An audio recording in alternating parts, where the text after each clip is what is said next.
कथा हम लोग यहाँ से आगे चलेंगे। सिंहनी की कथा आती है। हनुमान जी आकाश मार्ग से उड़ रहे हैं और अब वो समुद्र को पार करते हुए लगभग लंका के सीमा में पहुंच रहे हैं। अभी समुद्र के ऊपर ही है लेकिन लंका के समीप है। वहां पर एक बड़ा ही अजीब तरह से लंका की चारवाही करने के लिए रावण ने लगा रखा था एक सिंहनी नामक एक राक्षसी को, जिसके अंदर ऐसी शक्ति थी कि वो राडार थी। आज के युग में जो राडार होता है ना, वो राडार थी। वो समुद्र में रहती थी और लंका की तरफ कोई भी चीज आकाश से उड़ के जाती हुई अगर समुद्र में उसकी छाया पड़ती थी, कोई भी चीज ऊपर से उड़ेगी तो छाया पड़ेगी उसकी, तो वो छाया जो है वो समुद्र में गुप्त रूप से रहते हुए वो सिंहनी उस छाया को मार करती रहती थी कि लंका की तरफ कोई छाया भी नहीं जा सके, कोई परिंदा भी ना जा सके। और ज्यों ही कोई चीज उड़ती हुई संदिग्ध उसे नजर आती थी, उसको बाहर निकलने की जरूरत नहीं थी। वो राडार इतना सशक्त था कि वो छाया को ही पकड़ लेती थी और छाया को पकड़ते ही वो जो वस्तु ऊपर उड़ रही होती थी उसका उड़ना रुक जाता था और उसको वो पकड़ करके मार दिया करती थी। ये था उसकी पहरेदारी का। हनुमान जी जब आकाश मार्ग से उड़ रहे थे तो नेचुरली उनका भी छाया पड़ा और जब छाया पड़ी तो सिंहनी कुछ समय उड़ते उड़ते हनुमान जी को लगा कि अब मैं उड़ नहीं पा रहा, मतलब आकाश में आगे बढ़ना चाह रहे थे लेकिन वो आगे बढ़ नहीं पा रहे थे, ऐसा उनको लगा। और जब लगा तो उन्होंने ध्यान दिया कि भाई क्या बात है, कौन सा ऐसी चीज आ गई कि हम आगे बढ़ ही नहीं रहे। तो उन्होंने देखा कि तो पानी के नीचे हमारी छाया को एक विकराल विशाल राक्षसी जो है वो पकड़ रखी है और उसके मेरी छाया को पकड़ने का कारण मैं आगे नहीं बढ़ पा रहा हूं और वो हमको खाने के लिए एकदम विकराल रूप बनाए जा रहे हैं। तब हनुमान जी ने वहीं से आकाश से वो सीधे पानी में समुद्र में कूद गए और उस सिंहनी को जो वो राक्षसी थी उसको वहीं पर उसको नष्ट कर दिया और उसके नष्ट करने के बाद वो फिर आगे की तरफ बढ़े। ये सिंहनी की कथा का भी हम थोड़ा सा यहाँ पर चर्चा करेंगे, तब आगे की बात करेंगे। सिंहनी की ये कथा बड़ी छोटी है लेकिन बहुत गंभीर है, बहुत रहस्यमय है। ये तो सुनने में अच्छा लग रहा है कि हाँ कैसी राक्षसी थी कि ऊपर उड़ने वाले की छाया को ही पकड़ लेती थी और उड़ना बंद कर देती थी और अद्भुत थी। लेकिन अद्भुत इस बात में है कि जिस व्यक्ति को आत्म साक्षात्कार नहीं प्राप्त हुआ होता है, जिसे अभी आत्मज्ञान नहीं हुआ है, वह व्यक्ति जो है वो एक प्रकार से इस सांसारिक प्रपंच के सागर में चलता रहता है, इस यात्रा करता है सांसारिक प्रपंच में। ये सांसारिक प्रपंच में कौन यात्रा करता है? जिसको आत्मज्ञान नहीं हुआ रहता है। आत्मज्ञान जिसे हो जाता है उसको संसार में आने की जरूरत ही नहीं होती है। जिसको आत्म साक्षात्कार नहीं हुआ होता है वही इस संसारिक प्रपंच की यात्रा को बनाए रखता है। और जो इस यात्रा में आता है, जो सांसारिक प्रपंच की यात्रा करता है, वो वास्तव में अपने वास्तविक स्वरूप की एक छाया प्रकट करता है। ये यात्रा कौन करता है? ये यात्रा जीवात्मा करती है। हम लोग यात्रा जो कर रहे हैं ये जीवात्मा है। और जीवात्मा है क्या? जीवात्मा हमारे वास्तविक स्वरूप का प्रतिबिंब है। जीवात्मा जैसे योग वशिष्ठ में भी और अष्टावक्र गीता में भी कई बार आपने समझा है कि ये जो जीवात्मा हम सबों के अंदर है ये वास्तविक आत्मा नहीं है, परम आत्मा नहीं है। जैसे सूरज आकाश में एक चमकता है, एक सूरज चमक रहा है और यहाँ 100 बर्तन रखे हुए हैं, कोई बड़ा है, कोई छोटा है, कोई घड़ा है, कोई पतीला है, कोई सुराही है, कोई थाल है और किसी में गंगा जल भरा है, किसी में जमुना जल भरा है, किसी में नल का पानी भरा है, किसी में नाली का पानी भरा है, किसी कोई थाल सोने का है, कोई ऐसे ही है, कोई प्लास्टिक का है, कोई मिट्टी का है। लेकिन उस सब में वो एक सूरज की छाया इस 100 बर्तन में पड़ रही। और हर बर्तन में पड़ने वाली छाया अपने आप को ये समझ रही है कि मैं थाली का सूरज हूं, मैं पतीले का सूरज हूं, मैं कटोरे का सूरज हूं, मैं नाली के पानी में हूं, मैं गंगा के जल में हूं, मैं सोने का शरीर में हूं, मैं लोहे के शरीर में हूं, मैं मिट्टी के शरीर में हूं। ये उसके भ्रम है। यही है ये जीवन। वो जो वास्तविक स्वरूप का जो प्रतिबिंब निर्मित होता है वही जीव है, और वही इस सांसारिक प्रपंच में घूमता है। वो कभी थाल से कटोरे में चला जाता है, कभी कटोरे से ग्लास में चला जाता है। यही पुनर्जन्म है। कभी वो जल नाली के जल का बन के रूप में आता है, कभी वो गंगा जल के रूप में छाया अपनी बनाता है, कभी जो है वो सामान्य पानी में बनता है। तो ये जो चीज है उस वास्तविक सूरज में नहीं होती है। ये सब चीजें जीवात्मा में होती है। ये सब चीजें सांसारिकता के यात्रा करने वाला जो भ्रामक केंद्र हम निर्मित कर लेते हैं अपना, उसको करना पड़ता है। और ये भ्रामक केंद्र जो है वास्तव में उस एकमात्र सूरज जो आकाश में चमक रहा है उसका है। सब में उसी एक सूरज की छाया है, लेकिन अज्ञानवश भ्रमवश हम एक दूसरे से अलग समझ रहे हैं। हम अलग अपने आप को समझ रहे हैं, आप अलग समझ रहे हैं, आप अलग समझ रहे हैं, लेकिन एक ही शक्ति सब में व्याप्त है। लेकिन जब तक ये ज्ञान नहीं होता है तब तक ये सांसारिकता में चक्कर ये जीव लगाता रहता है। तो यही यहाँ पर है कि जब तक ज्ञान नहीं हुआ होता है तब तक जीव का छाया बनता रहता है, और जब तक जीव का छाया बनता रहता है तब वह जीव भ्रामक केंद्र निर्मित करके ये अनुभव करता है कि मैं एक ये शरीर हूं। और ये जो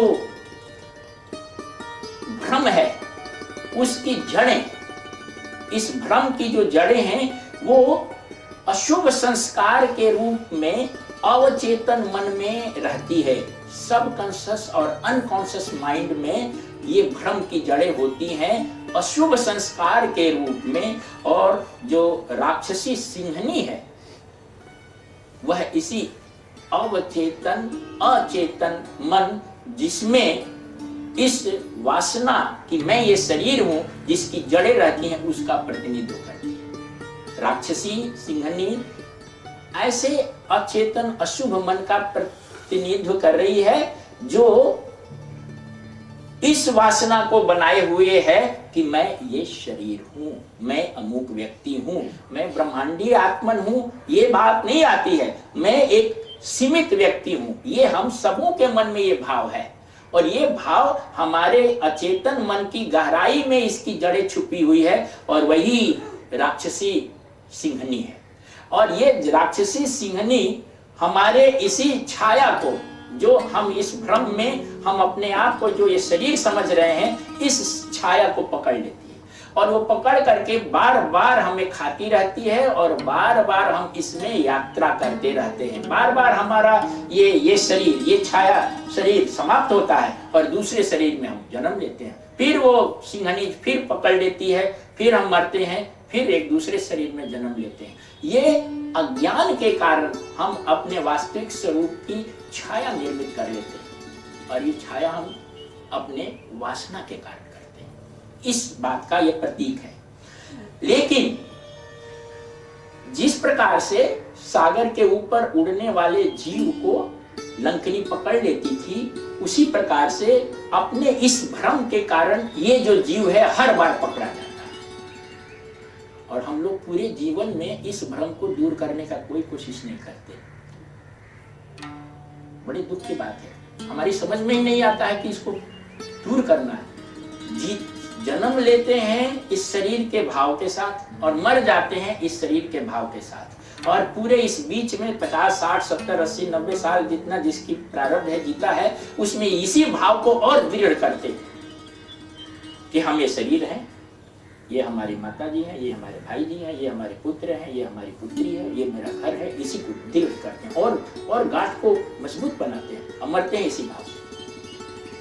करना ये चाहिए कि जीवन जब तक बोध नहीं हुआ है तो कोई बात नहीं है, लेकिन जब बोध हो जाए तो अपने प्रयत्न से अपने मन को बार बार याद दिलाना है कि मैं ये शरीर नहीं हूं, मैं ये इंद्रियां नहीं हूं। ये जो लोग हैं अपने इर्द गिर्द, ठीक है हमारे प्रारब्ध से कोई बेटा बेटी भाई बहन पिता पति पत्नी भाई सब बना हुआ है, लेकिन ये मेरे नहीं है।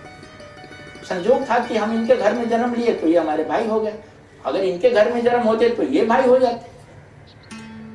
अमेरिका में जन्म लेते तो अमेरिका के वो लोग हो जाते भाई, हिंदू के बदले में मुसलमान के घर में जन्म होते तो यार वो हमारा कोई इब्राहिम नाम रख देता, कुछ लिख देता तो हम वो रह जाते। लेकिन हम इतने कस के इससे बंधे हुए, किसी को सत्य मान लेते, नाम से, रूप से, अपने शरीर से, अपने संबंध से।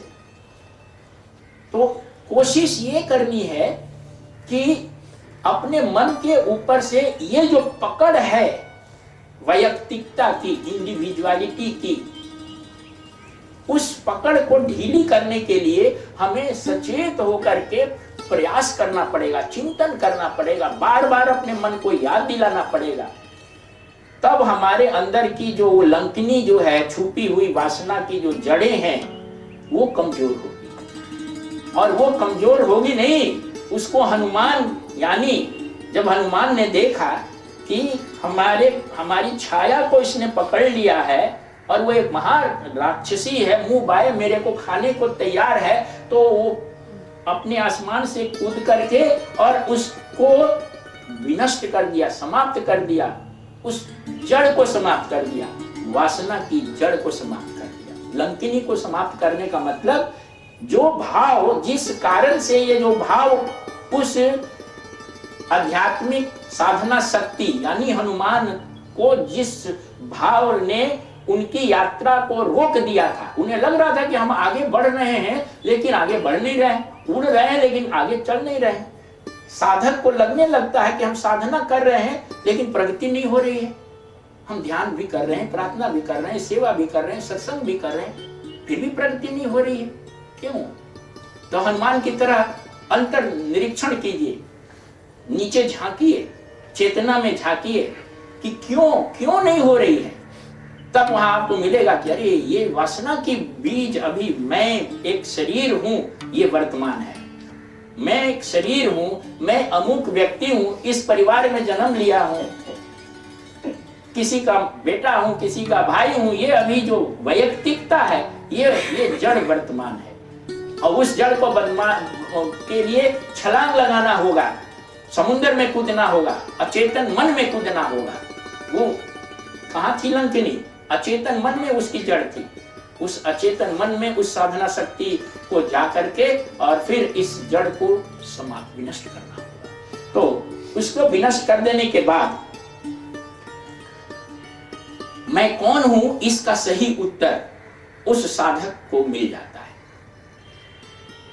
अभी तक कुछ पूछा जाए कि तुम कौन हो, तो कहेगा कि मैं फलाने का लड़का हूँ, फलानी जगह रहता हूँ, यहाँ आया हुआ हूँ। तो ये बात सही नहीं है, साधक के लिए ये बात सही नहीं है। इसलिए संत महात्मा अगर वो अपने परिवार से ही बंधे रहते तो उनको क्या जरूरत था ऋषिकेश जाने का, क्या जरूरत था इधर उधर जाने का, वो अपने घर में ही रहते। एक स्थिति आती है साधक के मन में, आप किसी भी साधक की जीवनी देख लीजिए, कोई भी कन्फाइंड नहीं रहा है परिवार से, राज्य से, देश से, और आगे और चढ़ करके इस पृथ्वी से भी वो सार्वभौमिक हो जाता है। शरीर है तो कहीं रहेगा ही, ऐसा तो है नहीं कि शरीर है तो उड़ जाएगा, किसी जगह किसी मकान में ही रहेगा, लेकिन वो बंध के नहीं रहते। कई लोग पूछते हैं कि स्वामी जी अमेरिका क्यों चले? अरे भाई, उनको हिंदुस्तान ही अगर बहुत ज्यादा प्यारा होता तो अपना घर छोड़ने की क्या जरूरत थी? अपने माँ बाप को क्यों छोड़ दिए? अपना स्टेट छोड़ने की क्या जरूरत थी? जब आदमी के जीवन में एक चेतना जग जाती है, उसके लिए घर परिवार, स्टेट, राज्य, राष्ट्र कुछ नहीं रहता, सबका होता है। वो ये नहीं सोचता है कि हम किसको लाभ पहुंचा रहे हैं। अब वो जो सूरज है, आप कल्पना सोचिए क्यों ऐसा सोचता है। इस थाल का सूरज, यहाँ अलग अलग हम लोग 50 आदमी बैठे हैं, इस 50 व्यक्तियों में जो चेतना है, ये अगर ये जान जाए कि मैं वो चमकने वाला ब्रह्मांडीय सूरज हूं, तो ये किसी से द्वेष नहीं करेगा। ये सब अपना ही उसको लगेगा। ऐसा नहीं लगेगा कि हमारे अपने भाई हैं और ये पराया है। वो लगेगा कि जो आत्मा हमारे अंदर चमक रही है वही आत्मा इसके अंदर चमक रही है, वही आत्मा उनके अंदर चमक रही है। मैं सब में हूं, मैं किसी से पृथक नहीं हूं। तो फिर उसके लिए कोई बाउंड्री कहाँ रह जाती है? न घर परिवार की बाउंड्री होती है, न देश की बाउंड्री होती है, न कोई जाति की बाउंड्री होती है, न कहीं कोई संबंध की बाउंड्री होती है। वो सबको, इसका मतलब ऐसा नहीं है कि वो अपने लोगों से द्वेष करने लगता है, नहीं, उसका प्रेम और बढ़ जाता है। प्रेम की सीमा केवल आम लोगों की प्रेम की सीमा क्या होती है? 4 लोगों का होता है, पति पत्नी बाल बच्चे। और ज्यादा प्रेम हो गया तो थोड़ा माँ बाप को भी, अब आजकल माँ बाप को कौन पूछ रहा है, लेकिन चलो उसको भी ले लीजिए, बाकी और किसी से नहीं है। लेकिन जब आध्यात्मिक प्रेम बढ़ता है तो उसमें केवल परिवार ही नहीं होता, उसका परिवार और बड़ा हो जाता है और वसुधैवकम कुटुंबकम हो जाता है। सारा संसार उसका वो हो जाता है, परिवार हो जाता है। तो इस प्रकार से जब आप मुक्ति के लायक होते हैं तो क्या होता है कि जो ही आप आगे बढ़ते हैं तो आपने ये देखा कि हनुमान जी जो ही उड़ान भरे तो सबसे पहले उनको मैनाक पर्वत का सामना करना पड़ा, उसके बाद सुरसा का सामना करना पड़ा, उसके बाद लंकिनी का सामना, यहाँ राक्षसी जो है सिंहनी का सामना करना पड़ा, अभी और सामना है। ये बताता है कि साधना क्षेत्र पर जो ही आप आगे बढ़ने लगते हैं तो आपको तुरंत अनेक प्रकार के परीक्षाओं से गुजरना पड़ता है, क्योंकि आत्मज्ञान यानी लंका में प्रवेश, यानी रावण को मारने की शक्ति, अज्ञान को विनष्ट करने की शक्ति प्राप्त कराने के पहले आपकी कई बार परीक्षा होती है कि आप सही व्यक्ति हैं या नहीं आत्मज्ञान प्राप्त करने के लिए। क्योंकि ईश्वर या प्रकृति आपके व्यक्तित्व में कहीं कोई कमजोरी को वो बर्दाश्त नहीं कर सकती कि आपकी किसी भी क्षेत्र में आपकी कमजोरी हो। इसलिए सबसे पहले क्या हुआ, मैनाक पर्वत उठा और कहा कि अरे भाई थोड़ी देर के लिए आराम कर लो, तुम कहाँ ऊपर उठ के जा रहे हो, इतना बड़ा समुंदर है, थक जाओगे, थोड़ी देर के लिए देखो इतना बढ़िया हम उपवन बनाए हुए हैं, तालाब बनाए हुए हैं, थोड़ा देर रुक जाओ। आप जब साधना में आगे बढ़ेंगे तो आपको भोग विलास सुख के लिए बहुत सारे साधन मिलने लगेंगे, लोग आकर्षित करने लगेंगे कि अरे आप बहुत सेवा करते हैं, बहुत ध्यान करते हैं, थोड़ा देर आराम कर लीजिए, थोड़ा लाभ ले लीजिए, थोड़ा इस तरह से आपको सुख देने का करेगा। लेकिन हनुमान जी ने क्या किया, हनुमान जी ने क्या किया कि उड़ते हुए कहे कि राम का काज किए बगैर मुझे कहाँ विश्राम है। वो चौपाई है ना, हाँ, वो जो भी चौपाई हो, चौपाई हमें याद नहीं है। और उन्होंने क्या काम किया कि अच्छा ठीक है, तुम बहुत प्रेम से समुद्र से ऊपर उठे हो, उन्होंने जरा सा अपने अंगूठे से स्पर्श कर दिया और अपना चलते रहे, जरा पैर भी उसके ऊपर नहीं रखा। ये पहला है साधक को लेसन कि आप जो है अनुकूलता में, सुख में, वैभव में, जहां आपको आपके साधना के क्रम में यदि ये सब चीज मिलने लगे तो उसी में उलझ मत जाइए, अपना लक्ष्य याद रखिए। राम काज किए बगैर कहां विश्राम। मैंने ना, राम काज है सीता का पता लगाना, उस अंतःप्राज्ञिक चेतना बुद्धि, अंतःप्राज्ञिक बुद्धि को खोजना, तो हम उसको पहले खोजेंगे तब आपके पास विश्राम करेंगे। सुरसा के साथ में आए तो सुरसा जो थी वो भोग विलास की जननी थी, सर्पों की माता थी, तो अब उसके साथ भी उन्होंने निपट लिया। पहले तो बड़े हुए, फिर लघु रूप बना के उससे निकले और उसको भी पार किया। और यहाँ सिंहनी के सामने आए तो सिंहनी को भी उन्होंने विनष्ट कर दिया, क्योंकि वहां पर उनके अंदर जो बीज था, वो बीज आत्मिक जो वासना का बीज था, उसको अचेतन की गहराई में, अचेतन की गहराई में, समुद्र में डुबकी लगाई और उस लंकनी को पकड़ करके, सिंहनी को पकड़ करके और उसको विनष्ट कर दिया। अब उनका रास्ता साफ हो गया, अब वो लंका में पहुंच गए। लंका